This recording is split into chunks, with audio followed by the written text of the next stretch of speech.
कोई ठोस। अब ये चाय चट्टी वाला चौराहे का तर्क कैसे सुप्रीम कोर्ट पहुंच गया, मैं तो सदमे में हूं तब से। सुप्रीम कोर्ट के जज हैं जस्टिस पंकज मित्तल। इनका एक बयान आया है कि किसी भी कैटेगरी में पहली पीढ़ी को ही आरक्षण मिलना चाहिए। हमने अंतर्जातीय विवाह किया, असल में हमारे केंद्र में तो प्रेम था, और प्रेम जाति देखता नहीं, और प्रेम से अंतर्जातीय विवाह हुआ, दोनों परिवार ने मान लिया, और हम आज में अंतर्जातीय विवाह को एंजॉय कर रहे हैं। मान लीजिए इससे कोई अगर आगे बढ़ के पैदा हो जाए तो क्या आप ये मजाक उड़ाएंगे कि जिसकी जाति का पता नहीं वो कन्या की बात करते हैं? क्या देश में पता नहीं कि कौन किसके पिता का नाम धूमल था और कौन ठाकुर हो गए? हम इसलिए एंटी कास्ट मूवमेंट में विचारधारा की बात करते हैं, क्योंकि आज बहुत सारे दलित, पिछड़े और आदिवासी तबके के लोग उस विचारधारा के साथ खड़े हो गए हैं जो कास्टिज्म को बढ़ावा देती है, संस्थानिक करती है, और वो संघ और बीजेपी या पार्टी का नाम न ले, एक दक्षिणपंथी विचारधारा के साथ खड़ी हो जाती है। हम उन्हें भी अपना नहीं मानते क्योंकि जाति उनकी हमारी है। विचारधारा की लड़ाई है। मैंने अब तक थोड़ा सा समय लिया ये समझाने में कि देश का इतिहास दो विचारधाराओं के संघर्ष का इतिहास। एक विचारधारा वर्चस्व को कायम रखती है, वो चाहती है जाति व्यवस्था बनी रहे, जाति वर्चस्व बना रहे, मुट्ठी भर लोगों के हाथ में सब कुछ का नियंत्रण बना रहे, संपत्ति का कब्जा बना रहे। दोस्तों, अभी हाल ही में कई सारे मुद्दे प्रकाश में आए हैं संसद भवन में, चाहे जाति की बात आई हो या फिर क्रीमी लेयर पे जो सुप्रीम कोर्ट का फैसला।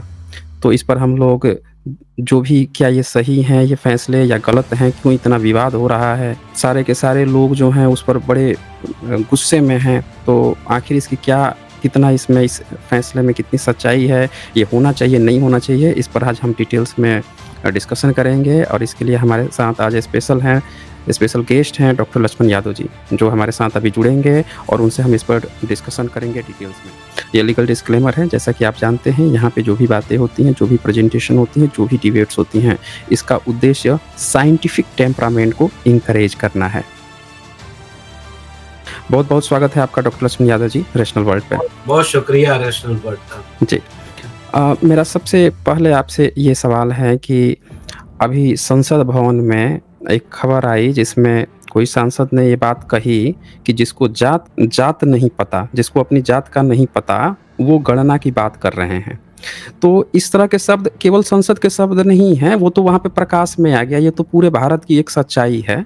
सवाल ये है कि वहाँ पे जो बातें उठी थी उसमें उससे क्या मैसेज किया गया पूरे वर्ल्ड में, पूरी दुनिया में, कि अभी भी जातिवादी अहंकार लोगों में है जो अपने को ऊंची जात समझते हैं, या फिर वो एक टंग स्लिप था, क्योंकि घरों में बहुत लोग घरों में बोलते हैं, बाहर कुछ और बोलते हैं, तो घर वाली बात कहीं वहाँ बाहर निकल गई, या फिर कहीं ऐसा तो नहीं है कि भारत में जो लोग अंतरजातीय विवाह करते हैं, इंटरकास्ट मैरिज करते हैं, या उनके पीढ़ी में ऐसा हुआ रहता है और वो लोग जाति को हटाकर अब एक नए आयाम स्थापित करने की कोशिश कर रहे होते हैं, तो उनको सामाजिक अस्वीकारता दिखाना कि हम स्वीकार नहीं करते हैं ऐसी चीजों को, क्या लगता है आपका? जी। और मैं आपसे इसलिए पूछ रहा हूँ क्योंकि आप भी अंतरजातीय विवाह किए हुए हैं, इसलिए। जी।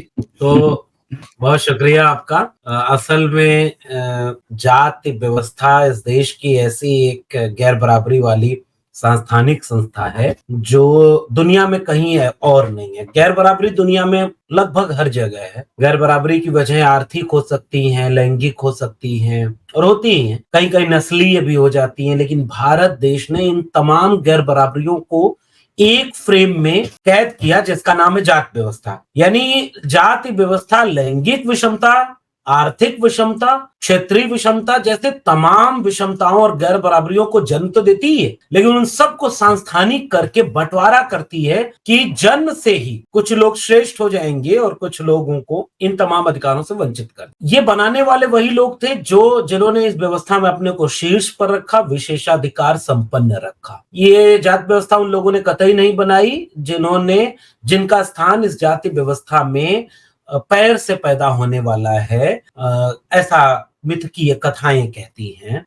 जिन्होंने खुद को शूद्र कहा, अतिशूद्र कहा, अंत्यज कहा, इन्होंने कम से कम जाति व्यवस्था नहीं बनाई होगी, लेकिन लागू हुई पूरे समाज पर और आज तक चली आ रही। ये बेहद अमानवीय व्यवस्था है, गैर बराबरी को पैदा करती है, लेकिन इस व्यवस्था के खिलाफ विद्रोह का तेवर भी हजारों साल पुराना। तथागत बुद्ध, महावीर जैन, आजीवक के मक्खलपुत्र गोशाल से शुरू अगर करें 2000 साल पहले से, उसके बाद तमाम लोग, सिद्धनाथ जैन, फिर उसके बाद कबीर, रैदास, पलटू दादू, भीखा बुल्ले शाह, बाबा फरीद, गुरघासी दास, चोखा मेला, बसवन्ना, उससे आगे बढ़े तो संत गाडगे, उसके बाद फूले, पेरियार, अंबेडकर, डॉक्टर राम मनोहर लोहिया, हजारों साल से परंपरा चलते हुए जगदेव बाबू, रामस्वरूप वर्मा, ललई सिंह, उसके बाद मंडल आंदोलन, मनोहर कांशी राम, और आज तक चला। और ये पूरी परंपरा आप देखेंगे एंटी कास्ट मूवमेंट की जो परंपरा है वो उन लोगों ने सांस्थानिक तौर पर खड़ी की जो इस जाति व्यवस्था के शिकार तबके से आते। एक तो ये बात है, मतलब व्हाइट्स और ब्लैक्स के बीच जो रेस का विभाजन था उसमें ब्लैक्स ने मूवमेंट किया। निश्चित तौर पर जो शोषित होगा, जो वंचित होगा, वही एकजुट होकर, संगठित होकर विरोध करेगा न्याय के लिए, समता के लिए। लेकिन अमेरिका के व्हाइट्स ने ब्लैक्स के मूवमेंट को ये कह के नहीं कहा कि ब्लैक्स मूवमेंट कर रहे हैं इसलिए रंग भेद बढ़ रहा है अमेरिका में। ये बार बार रंग पर बात क्यों करते हैं? इससे तो रंग भेद बढ़ जाएगा। ये आंदोलन क्यों कर रहे हैं? इनको चुपचाप देखना चाहिए कि हम तो एक थाली में खा रहे हैं। ऐसा नहीं है। महात्मा ज्योतिबा फुले ने अपनी गुलामगिरी उन लोगों को समर्पित की, गोरे लोगों को, जिन्होंने ब्लैक्स के मूवमेंट का समर्थन किया।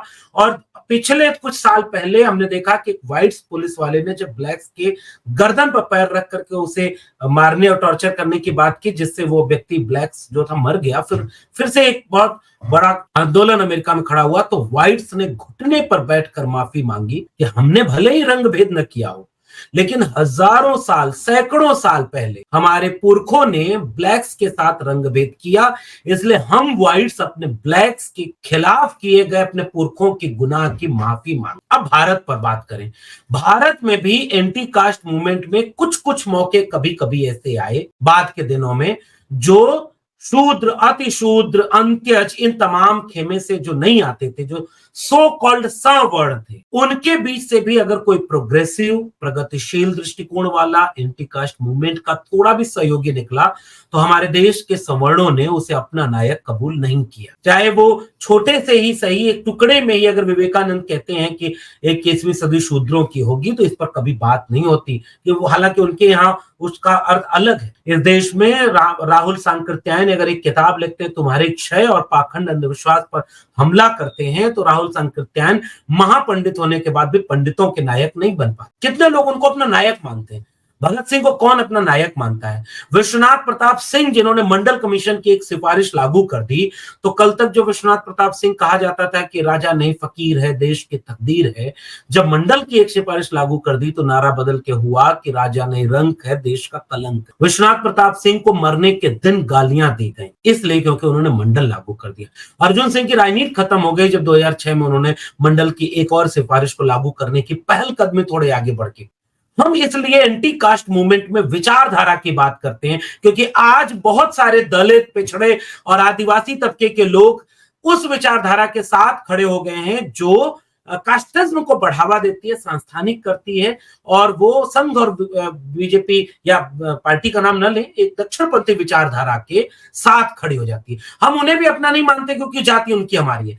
विचारधारा की लड़ाई है। मैंने अब तक थोड़ा सा समय लिया ये समझाने में कि इस देश का इतिहास दो विचारधाराओं के संघर्ष का इतिहास। एक विचारधारा वर्चस्व को कायम रखती है, वो चाहती है जाति व्यवस्था बनी रहे, जाति वर्चस्व बना रहे, मुट्ठी भर लोगों के हाथ में सब कुछ का नियंत्रण बना रहे, संपत्ति का कब्जा बना रहे। 2024 तक भी वो चला रहा है। 1% लोगों के पास, ऑक्सफैम रिपोर्ट कहती है 40.5% संपत्ति का कब्जा। तो हम कहते हैं जाति जनगणना करा लो कि 1% कौन है, ताकि पता चल जाए। दूसरी विचारधारा वो है जो समता, न्याय, बंधुता, बराबरी की बात करती है, और तथागत बुद्ध से लेकर के आज तक वो विचार का संघर्ष चल रहा है। वो कहते हैं सामाजिक न्याय के विचार। अब देखिए, दो विचारधारा का संघर्ष है। तो एंटी कास्ट मूवमेंट में डॉक्टर राम मनोहर लोहिया क्या कहते हैं? जाति तोड़ो। वो लेख लिखते हैं। डॉक्टर राम मनोहर लोहिया खुद सवर्ण बिरादरी से आते थे। लोहिया को अपना नायक बहुत कम लोग मानते हैं, न मानते ही नहीं वो लोग जो एक विचारधारा, वर्चस्ववादी विचारधारा की। तो लोहिया ने लेख लिखा कि रोटी बेटी का संबंध अगर नहीं बनेगा तो जाति नहीं टूटेगी, जाति तोड़ो। डॉक्टर बाबा साहब भीमराव अंबेडकर ने एनिहिलेशन ऑफ कास्ट, जो उनकी सबसे शानदार राइटिंग है, उसके आखिर में जब कुछ सुझाव देते हैं कि जाति खत्म कैसे होगी, कमजोर कैसे होगी, तो वो अंतरजाति विवाह से होगी, और जब अंतरजाति विवाह होगा तो धीरे धीरे जातियां टूटेंगी। हमने अंतर्जातीय विवाह किया, असल में हमारे केंद्र में तो प्रेम था और प्रेम जाति देखता नहीं, और प्रेम से अंतर्जातीय विवाह हुआ, दोनों परिवार ने मान लिया और हम आज में अंतर्जातीय विवाह को एंजॉय कर रहे हैं। मान लीजिए इससे कोई अगर आगे बढ़ के पैदा हो जाए तो क्या आप ये मजाक उड़ाएंगे कि जिसकी जाति का पता नहीं वो गणना की बात कर? क्या इस देश में पता नहीं कि कौन किसके पिता का नाम धूमल था और कौन ठाकुर हो गए? कैसे कैसे बदलती है जाति व्यवस्था। असल में ये संसद में एक सांसद, दक्षिणपंथी खेमे से आने वाले सांसद का एक अपने दूसरे सांसद के मजाक उड़ाने, उसके ऊपर कटाक्ष करने कि जिसकी जात का पता नहीं वो गणना की बात करता है, केवल ये मामला नहीं था कि स्लिप ऑफ टंग हो जाए या एक ऐसा ही सामान्य सा वाक हो। ये वो मानसिकता है जो जाति को खत्म करने देना नहीं चाहती। वो अंतर्जातीय विवाह विरोधी है, वो जाति व्यवस्था की समर्थक है, इसलिए वो पूरे उस विचारधारा पर हंसती है, कटाक्ष करती है कि आप लोग जाति जनगणना की बात कर रहे हैं, आपकी तो जातियां टूट रही हैं। जातियां जहां टूटेंगी हम उसका स्वागत करेंगे, लेकिन जातिवार जनगणना इसलिए जरूरी है ताकि कोई क्रीमी लेयर, कोई जो है वर्गीकरण, उप विभाजन की बात करे, सुप्रीम कोर्ट का न्यायाधीश हो या चाय की दुकान पर बैठा हुआ अनपढ़, अगर दोनों ये कहें कि एक पीढ़ी को आरक्षण मिल गया, आप छोड़ दो, क्रीमी लेयर लगा दो, वर्गीकरण कर दो, तो हम उससे पूछेंगे कि आंकड़े कहाँ हैं, और आंकड़े चाहिए तो जाति जनगणना चाहिए, और जाति जनगणना चाहिए तो जाति बतानी। तो मुझे लग रहा है थोड़ा सा वक्त मैंने लिया, लेकिन एक वैचारिक खाका आपके सामने रख। जी जी, बहुत खूबसूरत आपने जवाब दिया है। यहाँ पे मैं आगे बढ़ता हूँ। अभी एक सुप्रीम कोर्ट के जज हैं जस्टिस पंकज मित्तल, इनका एक बयान आया है कि किसी भी कैटेगरी में पहली पीढ़ी को ही आरक्षण मिलना चाहिए। मैं आपसे जानना चाहता हूँ कि सुप्रीम कोर्ट के जज का ये स्टेटमेंट कितना प्रैक्टिकल है, कितना सही है ये? जी। अब देखिए, पहली पीढ़ी को ही आरक्षण में, अमेरिका का जिक्र मैंने किया, बार बार किसी से तुलना तो करनी नहीं चाहिए, फिर भी मैं चूंकि संदर्भ देता हूं, कुछ लोग देश में प्रधानमंत्री होते हैं, विदेश में जाकर कहते हैं कि हम तो बुद्ध के देश से आए हैं, यहाँ पर युद्ध की बात करते हैं। अमेरिका को कई बार ओल्डेस्ट डेमोक्रेसी, लार्जेस्ट डेमोक्रेसी, जो तमगा देना चाहे, ब्लैक्स एंड व्हाइट्स के नाम पर भेदभाव था, तो अमेरिका ने अपने यहाँ व्हाइट हाउस जिस बिल्डिंग का नाम रखा, 100 साल से भी कम हुए उसके गृह युद्ध के बाद वहां एक ब्लैक को राष्ट्रपति, प्रेसिडेंट बनाते। वो अपने सुधार करता है, अमेरिका डाइवर्सिटी इंडेक्स जारी करता है, अमेरिका भी अपने आरक्षण देता है, बस उसका नाम डाइवर्सिटी से जुड़ा हुआ है। अफर्मेटिव एक्शन, तो कई जगह पर वो डाइवर्सिटी इंडेक्स होता है, देश के, दुनिया के कई देशों में। वो तो ये नहीं कहता कि एक पीढ़ी के ब्लैक्स हैं तो वो अगली पीढ़ी में व्हाइट हो जाएंगे। हमारे यहाँ वो रंग भेद फिर भी जायज था, क्योंकि दिखता था कि ये काले रंग के हैं, ये गोरे रंग। यहाँ जाति व्यवस्था में आप देख करके तो पता ही नहीं कर पाएंगे कि कौन अपने को सवर्ण मान रहा है, कौन अवर्ण मान रहा है, कौन शूद्र है, कौन नहीं है, या कौन ओबीसी है, कौन एससी है, कौन एसटी है। ये तो देख के आपको पता ही नहीं लगेगा। हालांकि हमारे यहाँ चुटकुले कुछ बनते हैं कि आपको देख के तो नहीं लगता कि आप शेड्यूल कास्ट, ये हमारे यहाँ की मानसिकता है। तो एक तो ये कि जब आपको हजारों साल का शोषण था, वो एक पीढ़ी में क्या स्वीकार्यता में बदल जाएगा। अब एक बड़ा साधारण सा उदाहरण देता, मैं यूनिवर्सिटी टॉप किया, और मैं इसको बहुत तार्किक रूप से समझने के लिए ये बात कह रहा हूं कि वो प्रोफेसर ने कहा कि अहीरों के बच्चे गाय भैंस चराना छोड़ करके यूनिवर्सिटी टॉप करने लगे, तो हमारे बच्चे का वो कौन सी मानसिकता थी? वो कौन सी मानसिकता थी जिसने,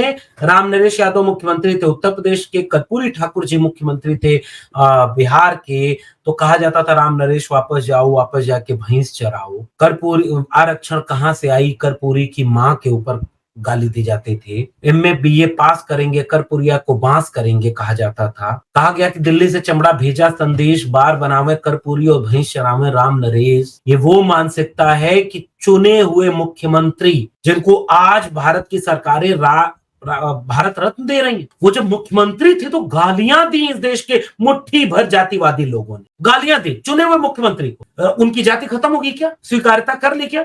क्यों राम नरेश वापस जाओ भैंस चराओ? कितने ब्राह्मणों को इस तरह की गाली दी गई? अगर उनका विरोध भी किसी वजह से करना हुआ कि जाओ मंदिर में दान दक्षिणा मांगो, तो नहीं कहा गया। जाति व्यवस्था इसे कहते हैं। इन सुप्रीम कोर्ट के न्यायाधीश महोदय को यह नहीं पता कि जाति व्यवस्था आईएएस बनने के बाद भी खत्म नहीं हुई। बाबा साहब अम्बेडकर बड़े पद पर थे और चपरासी फाइल फेंक के देते। अम्बेडकर के समय जो हुआ वो आज भी होता है। आईएएस कोई बन जाए, दलित, आदिवासी, तो क्या बाकी आईएएस जो सवर्ण है वो उसे अपनी कैटेगरी का, अपने क्लास का आईएएस मानते हैं क्या? क्या अपनी रोटी बेटी का संबंध उससे करेंगे क्या? रोटी का तो फिर भी कर लेंगे, बेटी का संबंध करेंगे क्या? दो जगह जात व्यवस्था तो रूढ़ हो गई है ना रोटी बेटी में। तो जाति व्यवस्था क्या एक पद पा लेने से सामाजिक वंचना के शिकार होने वाले उस धारणा को बदलने में कामयाब हो जाती है क्या? जज साहब बताएं। और मैं इसीलिए कहा कि जज साहब वो तर्क दे रहे हैं जो कल तक चट्टी चौराहे पर कुछ अनपढ़ जातिवादी देते थे। जज साहब तो पढ़े लिखे हैं, पता नहीं उनके पिता जज रहे कि नहीं रहे, वो 100 परिवारों में से वो आते हैं कि नहीं जिनका पूरी जुडिशरी पर लगभग 99% कब्जा है। वो लोग कई पीढ़ी से पीढ़ी दर पीढ़ी जज बने आ रहे हैं, पीढ़ी दर पीढ़ी प्रोफेसर बने आ रहे हैं इस देश में लोग, पीढ़ी दर पीढ़ी जो है फिल्म में आ रहे हैं, बिजनेस व्यापार में आ रहे हैं, पीढ़ी दर पीढ़ी वहां आरक्षण चल रहा है। और एक पीढ़ी में अगर एससी एसटी ओबीसी को आरक्षण मिल गया तो ओबीसी में तो फिर भी क्रीमी लेयर है, फिर भी ओबीसी में अनटचेबिलिटी को उस तरह से नहीं वो देखा गया है, वहां सोशल डिस्क्रिमिनेशन और एजुकेशनल बैकवर्डनेस को आधार बनाया गया। तो क्या एक पीढ़ी में आने से सामाजिक वंचना खत्म हो गई क्या जज साहब? मिलॉर्ड अगर ये बता दें तो ये बात सुनने में देखिए अच्छी लगती है कि आरक्षण जिनको मिल गया, जो आईएएस बन गया, उसको छोड़ देना चाहिए ताकि जो गरीब कमजोर महिला ढूंढने वाला है उसको मौका। ये सुनने में अच्छा लगता है। इस देश में आज तक जाति व्यवस्था इतनी रूढ़ हो गई है ना कि राष्ट्रपति बन गए आदरणीय रामनाथ कोविंद जी, महामहिम थे। राजस्थान, उड़ीसा, मंदिर में घुसने नहीं दिया, इतना गूगल कर लीजिए। तो ये जात व्यवस्था, इसलिए मैं सुप्रीम कोर्ट के मिलॉट पर कहूंगा कि इसका कोई टूल आपके पास नहीं है कि एक पीढ़ी का, हजारों पीढ़ियों का, सैकड़ों पीढ़ियों का जो सामाजिक वंचना का दंश था वो एक पीढ़ी में खत्म हो जाएगा। ये अतार्किक बात है, कुतार्किक बात है।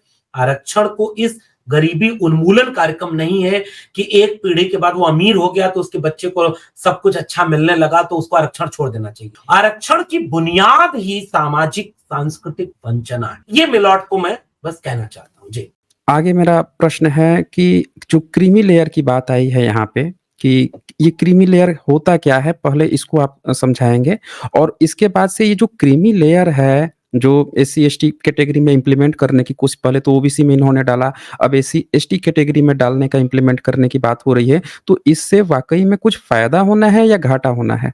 जी। रोटियां सबको नहीं मिल रही हैं और क्रीम की बात हो रही, ये भी बात सुनने में बहुत अच्छी लगती है कि क्रीम को निकाल दिया ताकि जो जरूरतमंद है उनको आरक्षण का लाभ। एक तर्क है और पहला वाक्य है किसी को आपत्ति नहीं। मुझे भी आप पूछेंगे कि जिनको क्रीम जो बन गए हैं उनको इसका लाभ न मिले, सुनने में कितना अच्छा लगता, मानवीय लगता, तार्किक लगता, लेकिन इसका बुनियादी तर्क ही अधूरा है। कैसे? कल्पना क्या है इसकी? संकल्पना ये है क्रीमी लेयर की, और ये आई है ओबीसी को जब आरक्षण मिला, मंडल कमीशन में जब लागू हुआ तो मंडल कमीशन के आरक्षण को चुनौती दी गई। बाप रे बाप, देश बर्बाद हो जाएगा, आरक्षण से पंगु हो जाएगा, बिना मेरिट वाले आके यूनिवर्सिटी में भर जाएंगे, नौकरी में भर जाएंगे, सोने की चिड़िया चांदी की होगी, फिर उसके बाद कांसा हो जाएगी, फिर तांबा उबा हो जाएगी, खत्म हो जाएगा देश, आरक्षण मत ले आओ। सड़क पर उतर गए लोग, आगजनी होने लगी।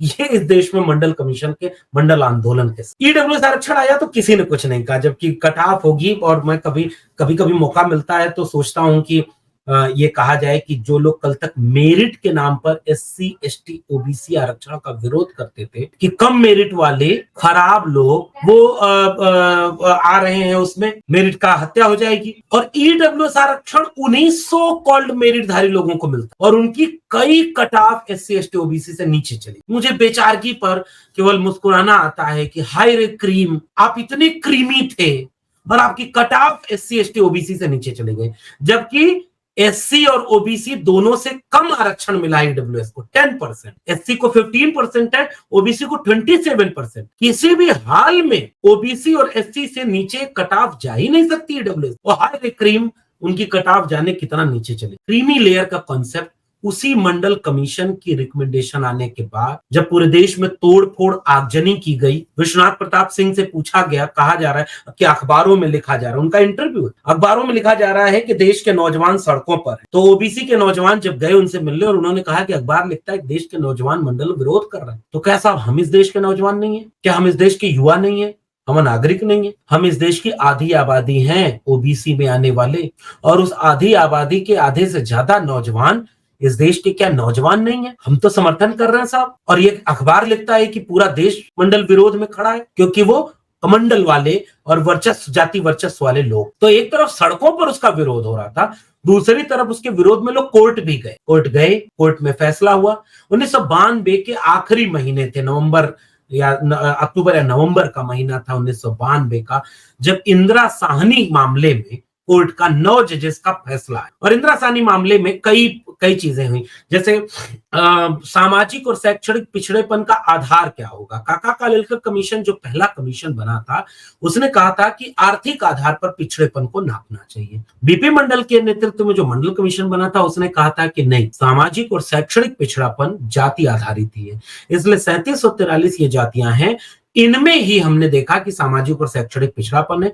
इसलिए जाति के नाम पर अगर ये पिछड़ापन है, तो जाति के नाम पर ही इन्हें आरक्षण मिलना चाहिए। इंदिरा साहनी मामले के 9 जज की बेंच में इसे स्वीकार करना पड़ा, क्योंकि मंडल कमीशन ने अपनी रिपोर्ट में इसे पुष्ट किया था तथ्य तर्क के साथ कि जाति ही अगर विभाजन का आधार है, तो इस विभाजन को खत्म करने के लिए जाति आधारित विशेषाधिकार देना पड़ेगा, विशेष अवसर का सिद्धांत, आरक्षण, पॉजिटिव डिस्क्रिमिनेशन, अफर्मेटिव एक्शन। तो ये जो आरक्षण आया, उसमें इंदिरा साहनी मामले ने कबूल कर लिया, और ये बहुत लैंडमार्क डिसीजन। इसने ये मान लिया, नहीं तो इस देश में पता नहीं कब से ईडब्ल्यूएस आरक्षण आ जाता है। विचार नवनीत लिखने वाले दक्षिणपंथी विचारक बंच ऑफ थॉट आज से लगभग 80 साल पहले कहते रहे आरक्षण आर्थिक आधार पर हो, आर्थिक आधार पर हो। अरे भाई, आर्थिक आधार पर कोई मुंह छकने से नहीं मारा गया, घोड़ी चढ़ने से नहीं मारा गया। आर्थिक आधार पर किसी को अहिरा, कोइरिया, धुबिया, पसिया, निसदवा ऐसे करा नहीं गया। आर्थिक आधार पर तो शेड्यूल कास्ट कम्युनिटी की कुछ गालियां ऐसी हैं जिन पर बैन लगाने के लिए कानून बनाना पड़ा। मैं भी नहीं बोल सकता, अगर मैं बोल दूं तो मेरे ऊपर एससी एक्ट लग जाएगा। इतना बुरा ये देश था, गाली देता था एक जाति का नाम लेकर के, अरे तुम इस जाति का, तुम ऐसे कर, तो दक्षिण खेमा बना दिया। वो देश कह रहा था नहीं, जाति के आधार पर नहीं, आर्थिक आधार पर। कई पुराने बड़े लोगों ने भी आर्थिक अधिक कहा था, लेकिन इंदिरा साहनी मामले में मंडल कमीशन की रिपोर्ट आने के बाद जाति विभाजन का आधार है, इसलिए जाति के आधार पर ही आरक्षण मिलना। ये लैंडमार्क डिसीजन इंदिरा साहनी जज। उसके पहले 50% की कैप लगी थी, इसलिए कहा गया कि 27% रिजर्वेशन मिल सकती। इस देश की ओबीसी का न्याय तब तक नहीं संभव है जब तक पूरा आबादी को पूरा आरक्षण न मिले। और मंडल कमीशन कहता है पहले जाति जनगणना करा लो। आंकड़े तुम्हारे 1931 के हैं, तुम देश में पॉलिसी कैसे बना रहे हो, कैसे तुम पहचान रहे हो कौन पिछड़ा है? तुम्हारे आंकड़े पुराने हैं, इसलिए सारी सरकारी नीतियां अतार्किक ढंग से बनाई जा रही हैं, विषमता जनित है। लेकिन आज भी इस देश में जाति जनगणना नहीं कराएंगे, वो लोग भी नहीं कराएंगे जो क्रीमी लेयर की आज बात कर। अब आते हैं क्रीमी लेयर पर। उसी इंदिरा साहनी जजमेंट ने ये बात कह दी कि ओबीसी में क्रीमी लेयर लागू होगा। 8 लाख से ऊपर की सालाना आय जिसमें व्यक्ति यानी कैंडिडेट की अपनी आय शामिल नहीं हो, और ओबीसी को उसका क्रीमी लेयर के बाहर कर दिया जाएगा। जिसकी 8 लाख से ऊपर आय होगी, चाहे उसमें कृषि की आय डायरेक्टली इन्वॉल्व उस तरह से नहीं थी, ग्रेड ए ग्रेड बी की नौकरियां, कई कैटेगरी बनाई गई, जैसे नौकरी में ये कैटेगरी है, फिर उसके बाद सोशल कैटेगरी में ये है, आर्थिक कैटेगरी में ये है, इस तरह से कई तरह की कैटेगरीज बनाई। ये हो गया क्रीम। तो एक लेयर रहेगी जिसके ऊपर अगर क्रीम है, क्योंकि आप बचपन में याद करिए, दूध दही वाले हम लोग पृष्ठभूमि से हैं, अब सारे लोग जानते हैं इस बात कि जब मथते थे ना, तो मक्खन ऊपर आ जाता था, क्रीम। तो वो जो क्रीम ऊपर आ गई उसको आरक्षण नहीं मिलेगा। अब सुप्रीम कोर्ट के माननीय जज कहते हैं कि वही क्रीम अब एससी एसटी में भी आ गई है। तो मंडल कमीशन में ही इसका कोई आंकड़ा नहीं दिया गया। एससी एसटी में कहां से वो क्रीम आ गई, इसका आंकड़ा तो बता दो जनाब, कोई ठोस। अब ये चाय चट्टी वाला चौराहे का तर्क कैसे सुप्रीम कोर्ट पहुंच गया, मैं तो सदमे में हूं तब से। अरे साहब, आईएएस का बेटा आईएएस हो रहा है, अरे साहब 1 लाख की नौकरी का बेटा भी, बेटे बेटी को क्यों आरक्षण चाहिए? कितने लोग हैं ऐसे, कहां हैं? फिर अगर 2-4% लोग ऐसे अपनी अपनी कम्युनिटी के हो गए तो पूरी कम्युनिटी को निकाल दोगे उससे? कैसे करोगे? क्रीम को पहचानोगे कैसे? ये टूल अभी डेवलप नहीं हो पाया है जब तक कि कास्ट सेंसस ना हो जाए। तो क्रीमी लेयर का कॉन्सेप्ट ही यही आया कि जो क्रीम ऊपर आ गई है उसको हम आरक्षण की सीमा से बाहर कर दें। हम भी कह रहे कर देना, लेकिन बिना कास्ट सेंसस के, बिना वैधानिक आंकड़ों के, बिना सर्वे और बिना आंकड़ों के पारदर्शिता के क्रीमी लेयर का पूरा प्रावधान अन्यायपरक है। और आखिर में एक बहुत महत्वपूर्ण तर्क, आखिरी में जब कोई कम्युनिटी होती है ना, जब किसी शेड्यूल कास्ट, शेड्यूल ट्राइब या अदर बैकवर्ड कम्युनिटीज क्लासेस में जो लोग शिक्षा पा जाते हैं, चेतना पा जाते हैं, थोड़े ताकतवर हो जाते हैं,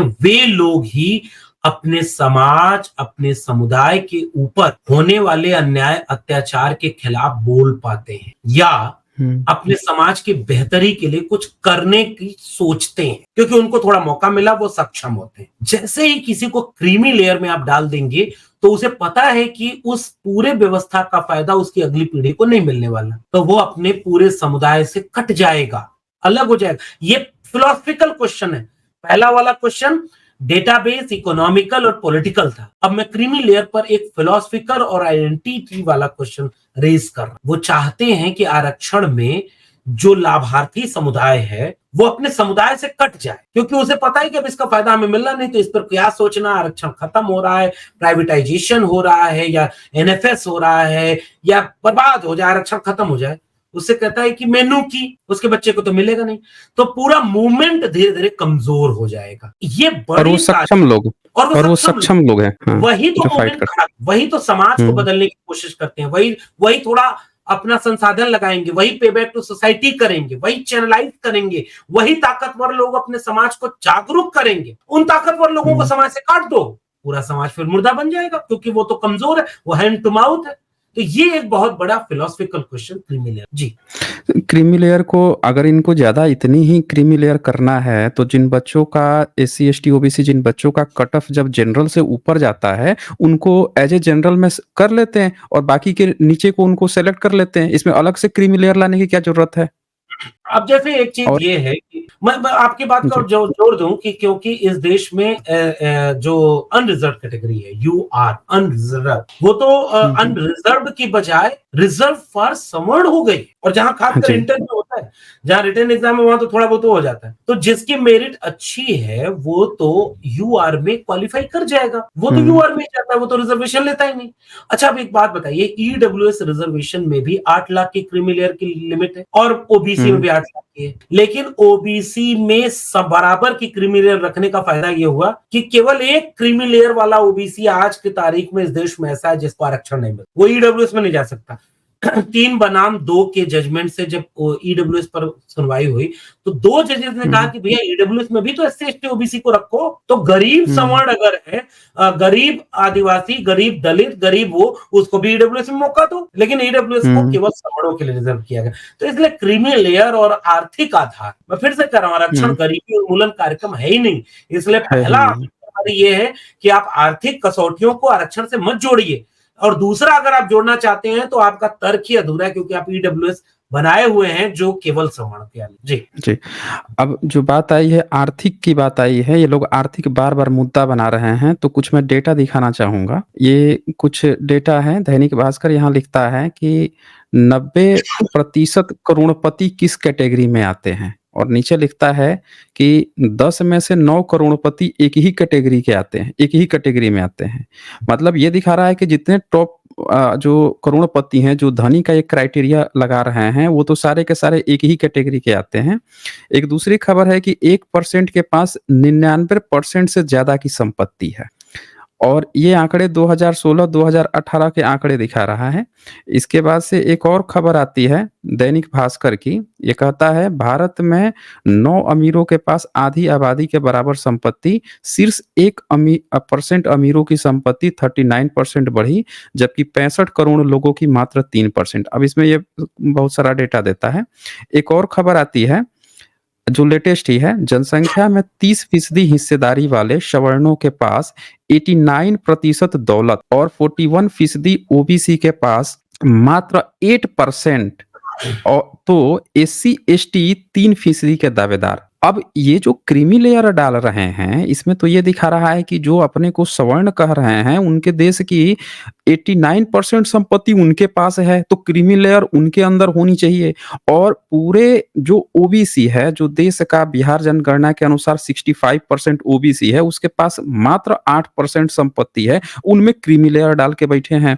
फिर अब एससी एसटी पूरे जो देश में 27-28% जनसंख्या है, उन पे मात्र देश की 3% ही है पैसे, उनमें क्रीमी लेयर डाल रहे हैं। तो ये इसका ये मतलब इससे फायदा आखिर क्या होगा? क्योंकि आंकड़े तो बता रहे हैं कि इनके पास संपत्ति नहीं है, फिर क्रीम कैसे छाँट रहे हैं ये? अब यही यही किससे तो फायदा किसको है? जी। यही यही हुँ। तो सबसे बड़ी समस्या है कि असल में एक और आंकड़ा जोड़ दें, ईडब्ल्यूएस हाँ, आरक्षण हाँ, में हाँ। सबसे ज्यादा कौन क्रीम है? ईडब्ल्यूएस में सबसे हुँ, ज्यादा फायदा कौन लिया है? क्या एक ही और दो हुँ, जाति के लोग नहीं है? और वही सबसे ज्यादा हुँ, खुश हैं इस समय। वही आप देखिएगा हुँ, आपके कमेंट के नीचे, आपके वीडियो में, मेरी वीडियो में, वो हर जगह हुँ, कूद कूद के आएंगे कि अरे ये गरीब एससी एसटी ओबीसी का देखो ये हकमारी का विरोध कर रहे हैं। अरे ताऊ तुम क्यों खुश रहो? तुम ईडब्ल्यूएस में सबसे ज्यादा हकमारी तो तुम्हारे यहाँ एक जाति के लोग कर रहे हैं। विश्वविद्यालयों में प्रोफेसर बनने में इस देश के राजपूत यानी ठाकुर जो अपने को कहते हैं सिंह, वो भी हुँ। कहीं नहीं है, केवल एक ही जाति के लोगों को कब्जा। और ज्यादा मुंह नहीं खुलवाइए नहीं तो फिर मुंह से खराब बात निकलेगी। वहां क्रीम जी। कौन है? मैंने एक बार हुँ, लिखा विश्वविद्यालयों में 99% 100 अगर मान लीजिए 100 सवर्ण है तो 100 में 98 99 एक ही जाति के सवर्ण है और हुँ, दलित पिछड़े तो वहां है, पहुंचे ही नहीं। क्या इस देश का कोई भी संस्थान आज ऐसा आप बता सकते हैं कि जिसमें आबादी के अनुपात में एससी एसटी ओबीसी को भागीदारी मिली? कोई भी संस्थान जब अभी तक आबादी के अनुपात में भागीदारी ही नहीं मिली।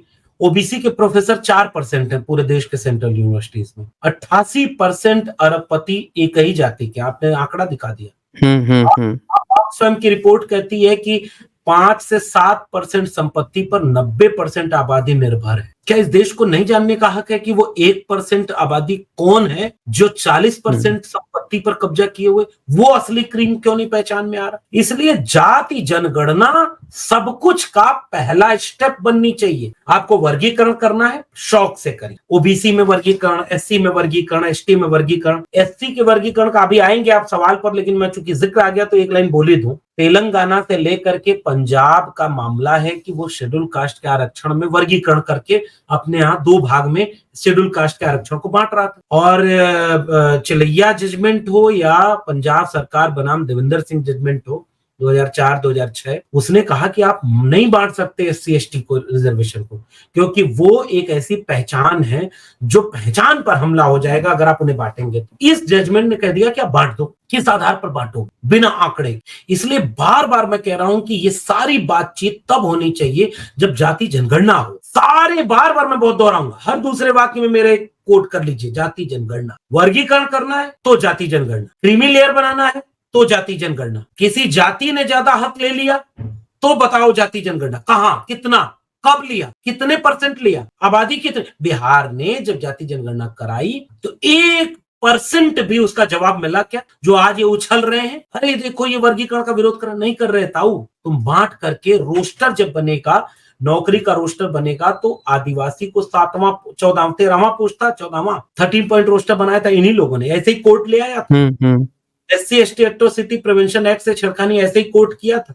2 अप्रैल का भारत बंद हुआ, अध्यादेश ला के बदलना पड़ा। इसी सरकार और इसी मानसिकता के लोगों ने कोर्ट में बैठ करके 13 पॉइंट रोस्टर को पास कर दिया था। 14वां नंबर आदिवासी का होता था, आदिवासी आएगा ही नहीं रोस्टर में। अब फिर से तुम अगर कैटेगराइज कर दोगे तो आदिवासी की लास्ट वाली कैटेगरी का नंबर ही नहीं आएगा, उसकी सीट खाली होगी और तुम या तो एनएफएस करोगे, और एनएफएस का करोगे वहां कोई पहुंचेगा ही नहीं तो तुम उसको सवर्ण से भर दोगे। असली खेल यहां है। देखिए, नौकरी जो 3rd ग्रेड 4th ग्रेड की नौकरियां होती हैं, हो सकता है वर्गीकरण से कुछ लोग वहां दिखने लगे, कुछ वो जातियां दिखने लगी जो कहीं नहीं दिख रही थी। फिर कल को यही सब चुटकुला बनाएंगे, देखिएगा जो आज उछल रहे हैं, अरे देखो उसकी कटाव हुँ, कितनी नीचे चली गई, ईबीसी की या महादलित की कितने नीचे चली गई कटाव। यही सब चुटकुला बनाएंगे जो आज उकसा रहे हैं, अरे देखो वर्गीकरण का विरोध कौन कर रहा है, लक्ष्मण यादव कर रहा है। देखो चच्चा, वर्गीकरण का विरोध कोई नहीं कर रहा, क्रीमी लेयर का विरोध कोई नहीं कर रहा। बिना आंकड़े के ये जो तुम चट्टी चौराहे वाला तर्क लेकर सुप्रीम कोर्ट पहुंच गए, हम इसको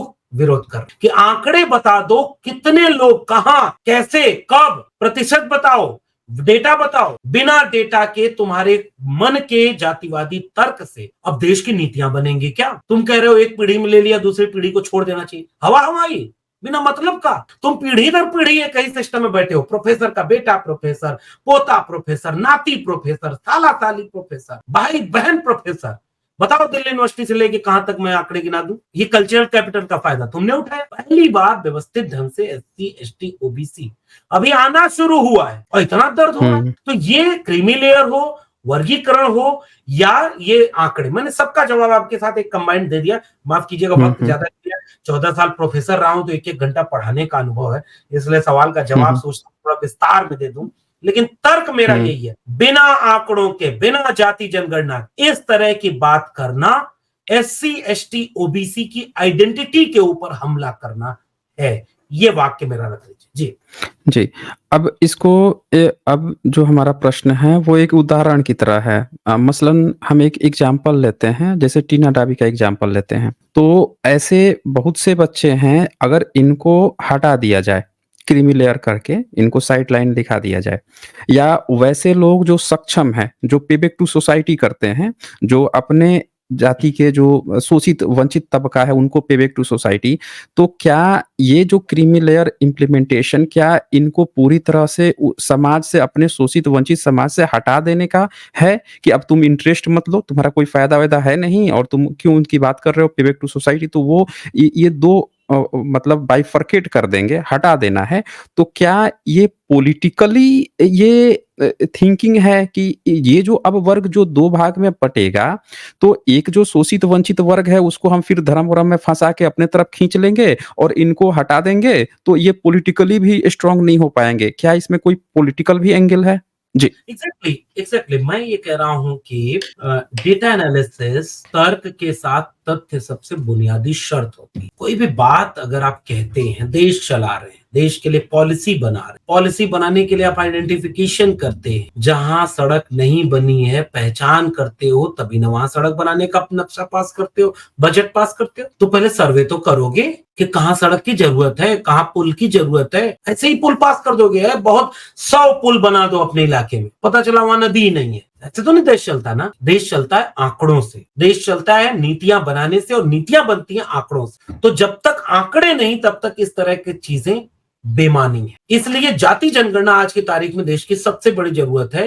वो बताएगी कि क्रीमी लेयर होगा, वो बताएगी कि वर्गीकरण होगा, वो बताएगी कि आखिरी व्यक्ति तक कैसे इसका लाभ। इससे पहले अगर ये बात हो रही है तो निश्चित तौर पर यह आरक्षण विरोधी बात है। ये वही राजनीति है जो राजनीति अपने पूरे समुदाय में से जो ताकतवर समूह बना, जो लाठी लेके लड़ाई भी करता, NFS के खिलाफ बोलता है, रोस्टर का आंदोलन करता है, एट्रोसिटी प्रिवेंशन एक्ट पर समाज को जागरूक करता है। क्योंकि हम और आप जिस समय बात कर रहे हैं, बौद्धिक तबका करता क्या है? विमर्श सेट करता है। बौद्धिक तबका नैरेटिव बनाता है, चीजों को लिखता है, पढ़ता है, समझता है, बोलता है। गांव में गरीब, कमजोर, मजलूम, जिस समय हम लोग आप लोग बात कर रहे हैं या कोई किताब पढ़ रहे होते हैं, कोई लेख पढ़ रहे होते हैं, सोच रहे होते हैं कि ये पॉलिसी कैसे बनी, इसका असर मेरे समाज पर क्या होगा, मेरे देश पर क्या होगा। जिस समय हम ये सोच रहे होते हैं उस समय कोई रिक्शा चला रहा होता है, कोई ठेला चला रहा होता है, कोई मजदूरी कर रहा होता है, कोई महिला खेत में काम कर रही होती है, बर्तन चौका करने को मजबूर होती है, तो फैक्ट्री में मजदूरी कर रहा होता है। वो एक बहुत बड़ा समुदाय उस अवसर से वंचित है जो अवसर उस समुदाय के थोड़े से लोगों को मिला हो, जिनके हाथ में कलम किताब, चेतना आती है, समझदारी होती है और पे बैक टू सोसाइटी का कॉन्सेप्ट। फिर वो विमर्श सेट करता है। बौद्धिक व्यक्ति क्या करता है? विमर्श देता है, दर्शन देता है अपने समाज को कि ये फिलॉसफी है तुम्हारे समाज की, तुम्हारी प्रॉब्लम ये है और इसका सोल्यूशन ये है। जब प्रॉब्लम और सोल्यूशन को लेकर कोई अपनी सोसाइटी में जाता है, कोई अच्छा किताब लिखता है, कोई अच्छा लेख लिखता है, कोई अच्छी स्पीच देता है, एक छोटी सी वीडियो बनाता है, तो वो तबका नैरेटिव सेट कर। ऐसे हर तबके को टारगेट करो, या तो उसे कमजोर करो, नौकरी छीन के उसे लक्ष्मण यादव बना दो, बेरोजगार कर दो, चुप हो जाएगा, डर जाएगा, या उसे अपने में मिला लो, खरीद लो, गुलाम बना लो, या उसे बदनाम कर दो। ये क्यों बोल रहे हैं? ये तो मलाई खाए हुए क्रीमी लेयर है। ये क्यों बोल रहे हैं? ये तो नहीं चाहते कि आखिरी व्यक्ति को उसका हक मिले। This is the politics. यहां राजनीति है दोस्त। वो राजनीति आपके समुदाय के बौद्धिक वर्ग को ही उस समुदाय का दुश्मन बनाकर पेश कर दे। जो अच्छा लेख लिख रहा है, जो विमर्श कर रहा है, जो नैरेटिव सेट कर रहा है, जो 10 किताबें पढ़कर अपने समुदाय को 10 बातें समझाना चाहता है, जो विरोध करने के लिए आपको एक रास्ता देता है, वो सबसे प्रमुख होता है। बौद्धिक व्यक्ति मशाल लेकर अंधेरे में आगे चलता है और इस देश के बौद्धिकों को ही डिलेजिटिमेट कर दो, अविश्वसनीय कर दो, विलेन बना दो। ये पॉलिटिक्स होती। और इसलिए ऐसे काम किए जाते ताकि बाकी समाज को, अभी उसके हाथ में कलम किताब है नहीं, उसकी समझदारी डेवलप होने नहीं दी गई क्योंकि शिक्षा वहां तक पहुंचने नहीं दिया गया। जिसके हाथ में शिक्षा नहीं, जिसके हाथ में चेतना नहीं, वो कैसे समझेगा कि एनएफएस क्या होता है? सुप्रीम कोर्ट में जज बैठ करके कोई फैसला कर दे कि एक पीढ़ी को आरक्षण मिले, तो उस समुदाय का बौद्धिक व्यक्ति ही विमर्श करेगा कि कहां है आंकड़े, इसमें झोल क्या है, इसमें प्रॉब्लम क्या है, इस लॉजिक में दिक्कत क्या है, फैक्ट क्यों नहीं है इसमें। और अगर इस दिशा में ये आगे बढ़ेगा तो कुछ दिन बाद एससी एसटी ओबीसी के आरक्षण में जब इकोनॉमिक क्राइटेरिया इंसर्ट कर दी जाएगी तो एक समय के बाद एससी एसटी ओबीसी का आरक्षण खत्म कर दिया जाएगा और केवल कहा जाएगा कि 50% आरक्षण होगा। ईडब्ल्यूएस केवल आरक्षण गरीबी के आधार पर होना चाहिए, तो एक के बाद दूसरी पीढ़ी को आरक्षण नहीं मिलेगा, जरूरतमंद तक पहुंचेगा। एक बौद्धिक अपने समाज को यह समझाएगा कि सजग हो जाओ, तुम्हारे हकमारी इस रास्ते होने वाली। इसलिए पॉलिटिक्स ये काम करती है कि अपने समुदाय के बौद्धिकों, सामाजिक न्याय के बुद्धिजीवियों या तो डरा के जेल में डालकर चुप करा दो, या नौकरी छीन कर चुप करा दो, या गुलाम बना लो, कुछ पैसा देकर, कुछ पद देकर, लालच बनाकर सत्ता अपने में मिला लो, सत्ता अपने साथ चाटुकारिता करा दे, या अगर वो न झुका, न डरा, न बिका तो उसे बदनाम कर दो। तो ये जो क्रीमी लेयर की बहस है या और तमाम तरह की बहसें हैं, जब तथ्यहीन बहस होगी तो राजनीति ये काम करती है कि विलन आपके ही समाज का आपके सामने खड़ा कर दिया। अच्छा भाई, आप दलित हैं, चलिए आप दलित होकर के जाटवों को गाली दीजिए, ये आपको काम एक दे दिया गया, होमवर्क दे दिया गया। अरे देखो ये नहीं चाहते। अच्छा आप आदिवासी हैं, मीणाओं ने सारा हक आया आपका खाया है, अब चलो मीणाओं के खिलाफ आंदोलन। अब कौन लड़ रहा है? आदिवासी आदिवासी से लड़ गया, दलित दलित से लड़ गया, ओबीसी ओबीसी से लड़ जाएगा। कौन ओबीसी का हक खाया? यादव, कुर्मी, कोयरी, अहिर। कितना खाया, कब खाया, कहां खाया, कोई आंकड़ा नहीं है। लेकिन पॉलिटिक्स ओबीसी के बीच से ही कुछ जातियों को विलन बना दे। वो जातियां जिन्होंने हो सकता है संख्या के आधार पर दिखती ज्यादा हूं, जाटव दिखते ज्यादा हूं, मीणा दिखते ज्यादा हूं, यादव, पटेल, कुशवाहा, मौर्य, शाक्य, सैनी, वर्मा दिखते ज्यादा हूं, लेकिन जब जरूरत पड़ी होगी तो इन्होंने ही हो सकता है अपने समाज को दिशा दिखाई होगी। अगर इनसे कोई चीज आपको बाइफरगेट करनी है तो अब आंकड़े तो बताएंगे ना कि आंकड़े कहां हैं। जैसे यूपी में एक दिन चला 86 में 56 एसडीएम यादव बन गए, मुख्यमंत्री सदन में बोल देता है आंकड़े हैं ही नहीं। तो फेक नैरेटिव पॉलिटिक्स चलाती है ताकि दो जरूरतमंदों को आपस में लड़ा दो। तो जो असली मलाई खा रहा है वो चैन से मलाई खाता रहे, मुट्ठी भर लोगों के हाथ में सत्ता, संसाधन, सब कुछ रहे। जरूरतमंदों को आपस में लड़ा दो। दलित दलित से लड़ रहा है, आदिवासी आदिवासी से लड़ रहा है, ओबीसी ओबीसी से लड़ रहा है, फिर उनको बांट दो, फिर और छोटा छोटा टुकड़ा कर दो, फिर वो टुकड़े आपस में लड़ते रहेंगे और मलाई क्रीम कोई और बैठकर खाता रहेगा, पीढ़ी दर पीढ़ी, जनरेशन दर जनरेशन। शायद आपके सवाल का जवाब मैंने दिया। बहुत खूबसूरत आपने जवाब दिया है, बहुत बेहतरीन, और उम्मीद है कि सभी लोगों को ये चीज़ें समझ में आई होगी डिटेल्स में। यहाँ पे शम्या केम जी ने लिखा है, डॉक्टर लक्ष्मण यादव जी आपके लिए तालियां लगाई हैं इन्होंने। शुक्रिया आपका शम्या केम जी। अपना तो एक बार शुरुआत करें ना, हर एक जगह पे अपनी जातियों पे सुधार करें कि एक जो जन्म लेते ही बन जाते हैं उच्च जाति का, तो अगला बेटा जो जन्म लेगा वो बाय डिफॉल्ट उच्च जाति नहीं पैदा होगा, वो ऊंची जाति नहीं कहा जाएगा। उसका आरक्षण लेके क्यों बैठ गए हैं फिर? तो वो भी बात करें फिर वो। और मोहित जी लिखते हैं, ईडब्ल्यूएस में 8 लाख कमा के गरीब और एससी बीसी 5 लाख कमा के अमीर बन गया है। वही बात है ना, यही बात है। ईडब्ल्यूएस के समय आंकड़े नहीं मांगे गए और इस बार कहा गया है कि जब आप बाइफरगेशन करेंगे, उप वर्गीकरण करेंगे तो आंकड़े राज्य लेना चाहिए। फिर कोर्ट ये कहता है कि हम ये भी देखेंगे कि वो सीटें खाली न रह जाएं। ये तो बच्चों वाली बातें हो गई। अगर अभी आंकड़े नहीं है तो क्या कोर्ट अपने इतने लंबे डिसीजन में एक लाइन क्यों नहीं लिख के सरकार को बोला कि तुरंत आंकड़े के लिए जाति जनगणना कराओ? तब हम मानते कि हाँ ये कोर्ट कितना अच्छा कर रहा है। आंकड़े आएंगे कहां से? अच्छा, राज्यों को जाति जनगणना कर, बिहार ने जाति जनगणना करा के आरक्षण बढ़ा दिया तो कोर्ट ने रोक लगा दी। अब बिहार वाले कह रहे हैं कि शेड्यूल में डाल दो। अगर कोई आंकड़े जुटाकर जब जाति जनगणना कराकर, झारखंड और छत्तीसगढ़ 2 स्टेट ऐसे हैं जहां आदिवासी, दलित, पिछड़े लगभग 90% के आसपास है। छत्तीसगढ़ वाले तो कहते हैं कि हम 95% एससी एसटी ओबीसी है। छत्तीसगढ़ गवर्नमेंट ने पिछली बार जब रिजर्वेशन को बढ़ा करके वो 77% किया तो राष्ट्रपति राज्यपाल ने साइन नहीं किया, कोर्ट ने उसको पास नहीं होने दिया। पॉलिसी बनेगी कैसे विदाउट डेटा? अगर स्टेट डेटा एनालिसिस करके अपने यहाँ इम्पोज कर रहा है कि हम कुछ क्राइटेरिया बढ़ाएंगे क्योंकि 14% यादवों में से 1.5% भी नौकरी नहीं है, तो तुरंत तो चुटकुला बंद हो गया था उनका कि सारा मलाई कौन खा रहा है। तो सुप्रीम कोर्ट को कम से कम इस मामले में पहली लाइन ये लिखनी चाहिए थी कि विदाउट डेटा ये आप पॉलिसी मेकिंग नहीं कर सकते और ना करनी चाहिए। इस पूरे फैसले में सबसे बड़ा लूप होल यही है, आप आंकड़े नहीं देना चाहते और बिना आंकड़े की पॉलिसी बनेगी कैसे? जी, एक तो पहले छांट दे रहे हैं और दूसरे बाद एनएफएस कर दे रहे हैं, तो ये इनका क्रीमी लेयर तो यहीं पे मामला खत्म हो गया फिर तो। वही तो जी। मैं ये कह रहा हूँ कि विश्वविद्यालयों में जब तक आरक्षण लागू नहीं था तब तक तो किसी दलित पिछड़े को मौका दिया नहीं। आज भी इस देश के विश्वविद्यालयों में, मैं एग्जांपल यूनिवर्सिटीज से ले रहा हूँ, यूनिवर्सिटीज के कुलपतियों की एक सूची पट्टिका बनी होती है, विभागाध्यक्ष की बनी होती है, प्रिंसिपल की बनी होती है। अब जाएंगे तो पता चलेगा कि 99% एक ही जाति के लोग वहां पर, 100 साल का अगर विश्वविद्यालय तो भी वहां पता नहीं कौन सा बनी कि नहीं बनी, अभी मथा जा रहा है, अभी मलाई ऊपर आई कि नहीं, क्रीम आई कि नहीं, मक्खन आया कि नहीं, ये पता ही नहीं। जबकि पता चला कि मटके में पूरा मक्खन ही मक्खन भरा है, फिर भी मत रहे, नहीं दिख नहीं रहा है। तो जब तक रिजर्वेशन नहीं था, अपवाद में कोई SC ST OBC प्रोफेसर बने, इसको ऐसे समझाइए, एक्सेप्शनल केस। फिर रिजर्वेशन लड़ाई लड़के लड़ना पड़ा कि भाई देश चलाने में अगर वो नहीं शामिल होंगे, आबादी में हैं और अगर वो हिस्सा उनका नहीं मिलेगा तो विश्वविद्यालय फिर सबका कैसे बनेगा?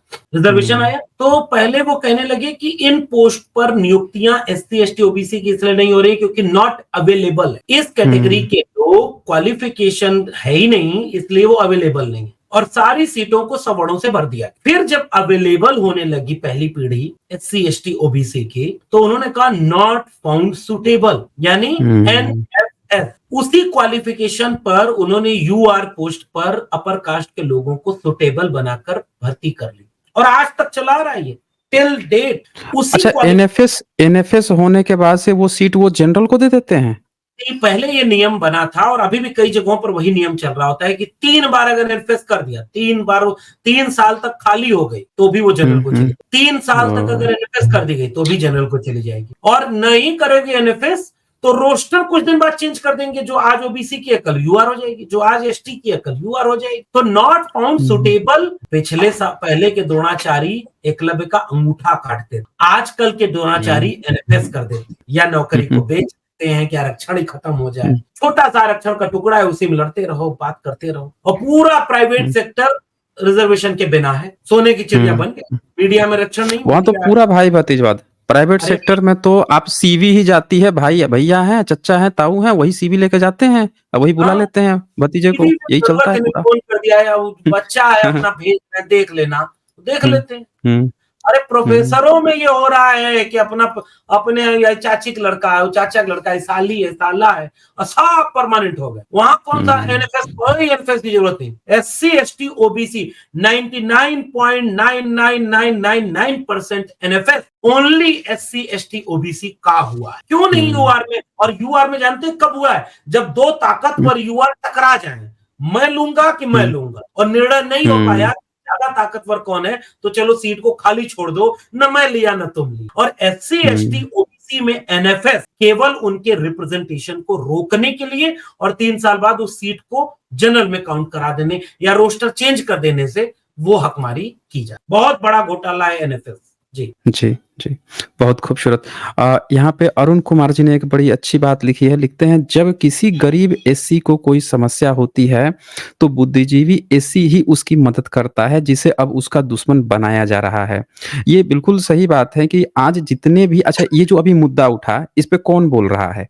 एससी एसटी ओबीसी के जो बुद्धिजीवी वर्ग है वही तो बोल रहा है, जो पढ़ा लिखा वर्ग है। अब इन्हीं को छांटने की तैयारी हो रही है कि ये कुछ बोले ही ना, और जो तबका जो अभी पढ़ नहीं पाया, एजुकेशन नहीं पहुंच पाया, जो न पॉलिटिकली इंटेलेक्चुअल बना है, न सामाजिक रूप से पुराने इतिहास को जानता है, अब वो फाइट फिर कैसे करेगा? और उसकी हेल्प कौन करेगा? उसका एग्जांपल ओबीसी कम्युनिटी में दिखता है ना, schedule caste schedule tribe community में कोई क्रीमी लेयर नहीं थी, तो वहां पे बैक टू सोसाइटी बहुत ज्यादा प्रतिशत। उसके और भी वजह है, जैसे शेड्यूल कास्ट कम्युनिटी में डिप्रिवेशन बहुत ज्यादा था, तो उन्होंने अपना नायक जब पाया, यूनिटी पाई। पॉलिटिकल लड़ाई अलग बात, हमारे खिलाफ भी बहुत सारे पॉलिटिकल लोग कहते हैं इस पार्टी उस पार्टी, अरे छोड़ो कुछ दिन के लिए पार्टी। अगर ये सोचो कि उस सोसाइटी का जो ताकतवर बना, जो थोड़ा सक्षम हुआ, वही तो पे बैक टू सोसाइटी कर पाया। ओबीसी में हम्म, क्रीमिलियर आ गया, इसलिए वो ओबीसी में बहुत बड़ा तबका ऐसा है जो ताकतवर होने के बाद पे बैक टू सोसाइटी नहीं करता। उसको लगता है कि ये तो मेरे बच्चों को मिलने वाला फायदा है नहीं, तो मैं अपना घर भर लूं, अपनी नौकरी कर लूं, अपना बिजनेस व्यापार बढ़ा कर लूं, कि अब चलूं पे बैक टू सोसाइटी करने। इतनी बड़ी पॉलिटिकल साजिश ये है, इतनी बड़ी राजनीतिक षड्यंत्र है ये, और इस षड्यंत्र में आपको आपके दिमाग से ही खाली कर दिया जाएगा। अच्छा, जैसे हम और आप डिबेट कर रहे हैं, ठीक इसी समय क्या इस देश के शेड्यूल कास्ट, शेड्यूल ट्राइब में 95% से ज्यादा जो हैंड टू माउथ लोग हैं, उनको पता भी होगा कि सुप्रीम कोर्ट ने क्या निर्णय लिया है? नहीं पता है। हम बौद्धिक वर्ग के लोग जो 5%, 10%, 15%, 20% हुए होंगे, वही तो देखेंगे कि पॉलिसी क्या बन रही है, क्या छीना जा रहा है, क्या मिलना है, और वो अपने समाज को जागरूक करेंगे। वो समझाएंगे कि भैया ये नहीं करो। तब जनता सड़क पे आएगी, और जनता जब सड़क पे आएगी तो नीतियां बदल जाएंगी। 2 अप्रैल का भारत बंद। तो ये समझाने वाला दिमाग, चेतना, बुद्धिजीवी, विमर्श, आगे चलने वाली मशाल जो नैरेटिव सेट कर रहा है, उसे ही काट दो। ये बड़ी साजिश की जाए। जी, बिल्कुल सही कहा है आपने। और साथियों, जितने भी आप दर्शक देख रहे हैं, इसको ज़्यादा से ज़्यादा शेयर कीजिए। ये मैसेज हर व्यक्ति के अंदर जाना चाहिए कि क्या गेम चल रहा है। कॉन्स्टिट्यूशन तो कभी भी, मतलब ये तो कहा नहीं उसने कि आर्थिक आधार पर रिजर्वेशन होना चाहिए। और एनएफएस क्या होता है? प्रतिनिधित्व। आपको अगर कैंडिडेट गया है, आपको प्रतिनिधित्व देना ही है, तो एनएफएस कैसे ये लोग लगा देते हैं? एनएफएस क्या चीज़ देखते हैं कि एनएफएस लगा देते हैं? मन है, दिल है, अंतरात्मा की आवाज है। तुम्हारा चेहरा नहीं पसंद आया, एनएफएस कर देंगे। तुम अच्छा बोलने वाले ओबीसी हो तो तुमको निकाल देंगे। इंटरव्यू बोर्ड में ये एनएफएस हर जगह कहाँ होता है? जहाँ केवल इंटरव्यू से अपॉइंटमेंट होते हैं। रिटन एग्जाम में एनएफएस नहीं कर पाएंगे, क्योंकि वहां तो मेरिट बनेगी, वहां तो कट ऑफ लानी है, और मेरिट में नंबर दिया हुआ है। जहां जहां इंटरव्यू होता है, वहां इंटरव्यू बोर्ड को कोई शर्त नहीं है कि उसे नंबर देना। जबकि इंटरव्यू बोर्ड में होना ये चाहिए कि अगर 50 नंबर का इंटरव्यू है, 100 नंबर का इंटरव्यू है, तो आपको देना पड़ेगा कि इन 5 क्राइटेरिया में हमने SC, ST, OBC, EWS, UR category में 5 क्राइटेरिया बनाई। इस क्राइटेरिया में इस कैंडिडेट का ये परफॉर्मेंस रहा, इतने नंबर उसे पाए, तो ओबीसी कम्युनिटी में एक क्राइटेरिया बनेगी। अब यहाँ तो साहब कोई क्राइटेरिया ही नहीं है। इंटरव्यू बोर्ड में बैठा व्यक्ति है, मान लीजिए आप लक्ष्मण यादव हैं, आप बाहर बोलते हैं, संघ के खिलाफ सवाल उठाते हैं, और बाबा साहब की बात करते हैं, संविधान की बात करते हैं, मंडल कमीशन की बात करते हैं, समाजवाद अम्बेडकरवाद की बात करते हैं, और हम बैठे हैं इंटरव्यू में, और हम आरएसएस से आए हैं, हमारा रुझान आरएसएस पे है। हमको लगता है कि दुनिया का सबसे पवित्र संस्था आरएसएस है। हम कुलपति हैं, हम प्रिंसिपल हैं, हमारा अंतिम में आपने इंटरव्यू दिया, आपसे कुछ नहीं पूछेंगे। अच्छा इंटरव्यू हो गया, मेरे साथ ये हुआ था ना। तो उसके बाद सिलेक्शन होगा तो हम यहाँ लिख देंगे एनएफएस, मन के मुताबिक सुटेबल कैंडिडेट नहीं मिला। अब आप पूछते रह जाइए कि क्या सुटेबल नहीं था, क्या उसमें कमी थी, कैसा हुआ इंटरव्यू का तो कोई जवाब ही नहीं है साहब। क्यों नहीं लाइव टेलीकास्ट करते इंटरव्यू का? अब तो सुप्रीम कोर्ट का जो कार्रवाई है वो भी लाइव टेलीकास्ट होती है, संसद भी लाइव टेलीकास्ट होती है, तो इंटरव्यू भी लाइव टेलीकास्ट हो। मान लीजिए मेरा मन किया कि मेरी पोस्ट पर एनएफएस कर दिया, या मेरी पोस्ट पर मेरा 96 नंबर था, मुझे अपॉइंट नहीं किया, किसी 56 नंबर वाले को कर दिया, तो जरा मैं 56 नंबर वाले का इंटरव्यू देखूं कैसा था, या मैं अपना इंटरव्यू देखूं उससे गलती कहां हुई। इंटरव्यू बोर्ड की भी जवाबदेही हो कि वो बताए कि इस पॉइंट पर एनएफएस किया है। जब कोई जिम्मेदारी ही नहीं, कोई जवाबदेही ही नहीं, तो इंटरव्यू बोर्ड में जो बैठा है उसके पास पावर हो, परम ब्रह्म परमेश्वर है। उसने जिस जीव को मृत्यु लोक में भेजना है उसको मृत्यु लोक में भेज देगा, अंबानी अडानी घर पैदा करा देगा। जिस जीव को सजा देनी है उसको जो है गरीब बना देगा, 84 लाख योनियम भटका देगा, उसको जो मच्छर बना देगा, वो बना देगा। परम ब्रह्म परमेश्वर है कौन? इंटरव्यू बोर्ड में बैठा है, क्योंकि वो तो ब्रह्म का अवतार है, उसको कोई जवाब ही नहीं देना इस देश में, उसको बताना ही नहीं एनएफएस होता क्या है। मन किया एनएफएस करते गए, इसलिए हमने तो लिस्ट बनाई है साहब, और मेरे चैनल डॉक्टर लक्ष्मण यादव वाले पर एनएफएस पर कई वीडियो निकाली हैं विद फैक्ट, और बताया है कि देखो उसी क्राइटेरिया पर यूआर में तुमने कैंडिडेट को सेलेक्ट कर लिया है, और उसी क्राइटेरिया पर, उसी मिनिमम क्वालिफिकेशन पर तुमने एससी, एसटी, ओबीसी को एनएफएस कर दिया। ये बहुत बड़ा स्कैम है, तुम सब जानना चाह रही हो, यही बात बस एनएफएस को समझने वाली है। जी। मतलब कहने का मतलब कि एक सिलेक्शन टीम है, उसमें 7 लोग बैठे हैं, उसमें से 4 लोग भी संघ से प्रभावित हैं या किसी पॉलिटिकल पार्टी से को उनका समर्थक हैं और कैंडिडेट को उनको पता चल गया कि हमारे अपोजिट पार्टी का है, तो उसका तो एनएफएस होना ही होना है फिर तो। उसको नहीं, क्यों लेंगे? क्योंकि वहाँ घुस के उन पे सवाल भी खड़ा कर सकता है, और उनके ही सिस्टम में उन पर सवाल खड़ा कर सकता है। जी, जी। इसमें होता आपका ये है, मान लीजिए एक जी। भी व्यक्ति अब कोई एक एक मान लीजिए आज संघ और आरएसएस है तो हम बोल ले रहे हैं। कल कोई और विचार हुँ, वाला होगा, वो दूसरे विचार वालों को रोकेगा। हुँ, डेमोक्रेटिक हुँ, कंट्री में डेमोक्रेटिक इंस्टीट्यूशन उस क्वालिफिकेशन से चलने चाहिए, उस क्राइटेरिया से चलने चाहिए जो उसको चलाने वाली बॉडी बनाती है। आज हुँ, लक्ष्मण यादव को तुमने इसलिए यूनिवर्सिटी से निकाला कि वो आरएसएस विरोधी है। दिन बदलेंगे, कल कोई और आएगा, बताओ एक भी आरएसएस वालों तुम टिक पाओगे? लेकिन इन हुँ, झगड़े इस चीज में और ये तो नुकसान तो उस इंस्टीट्यूशन का हो गया ना, एजुकेशन सिस्टम हुँ, का नुकसान हो गया ना। ये हुँ, सबसे हुँ। बड़ा संकट है।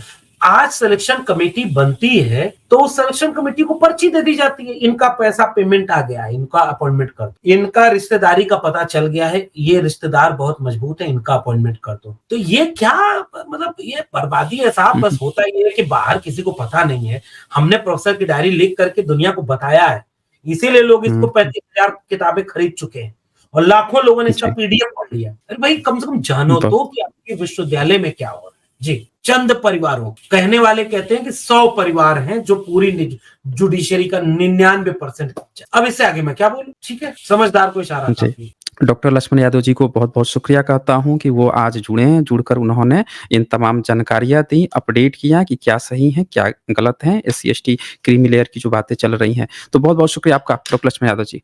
बहुत शुक्रिया, thank you so much. Science journey rational world, हम लोग मिलते रहेंगे ताकि आपका तो नाम ही है साइंस जर्नी, विज्ञान की यात्रा और रैशनल वर्ल्ड। तो मुझे मुझे बहुत जी, अच्छा लगता है, आप बहुत अच्छा काम कर रहे हैं। फिर मिलेंगे। Thank you so much. Thank you. जी, जी। ओके, ओके, शुक्रिया।